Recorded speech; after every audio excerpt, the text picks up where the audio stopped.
Ngayon, pag-uusapan natin kung paano i-compute ang inyong 13-month pay. Ano nga ba ang 13-month pay?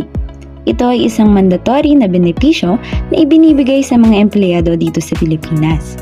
Ibig sabihin, required ito ng batas. Ito ay katumbas ng 1/12 ng kabuuang basic salary na kinita nyo sa loob ng isang taon.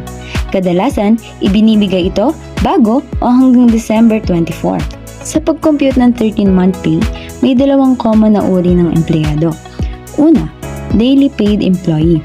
Ang daily paid employee ay binabayaran base sa araw na pinasukan. Ibig sabihin, kapag walang pasok, walang bayad. Maliban na lang kung may leave o benefits. Pangalawa, monthly paid employee. Ang monthly paid employee naman ay tumatanggap ng fixed na sahod buwan-buwan. Kasama dito ang bayad kahit sa mga araw na walang pasok, tulad ng rest days. Now, let's move on to daily paid employees. Ganito lang kasimple ang proseso. Una, kunin natin ang total basic salary na kinita sa buong taon.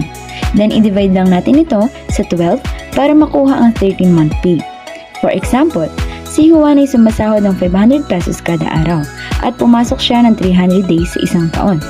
So, step 1, i-multiply natin. 500 times 300 days, that's 150,000 pesos total for the year. Step 2, i-divide natin sa 12. 150,000 divided by 12 is 12,500 pesos. So, ang 13-month pay ni Juan ay 12,500 pesos. Next naman, for monthly paid employees. Same process lang din. I-add lang natin ang total monthly salary for the whole year, then divide by 12. For example, si Maria ay sumasahod ng 15,000 pesos kada buwan at nagtrabaho siya ng 12 months. Step 1, compute total salary. 15,000 times 12 months equals 180,000 pesos. Step 2, divide by 12.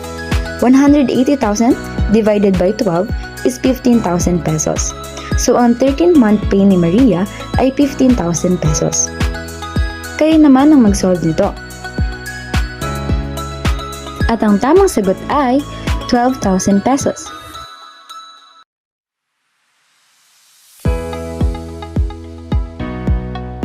At ang tamang sagot ay 14,000 pesos. Always remember this. Only the basic salary is included when computing the 13th month pay. Ibig sabihin, hindi kasama ang allowances, overtime pay, bonus, at iba pang additional na kita.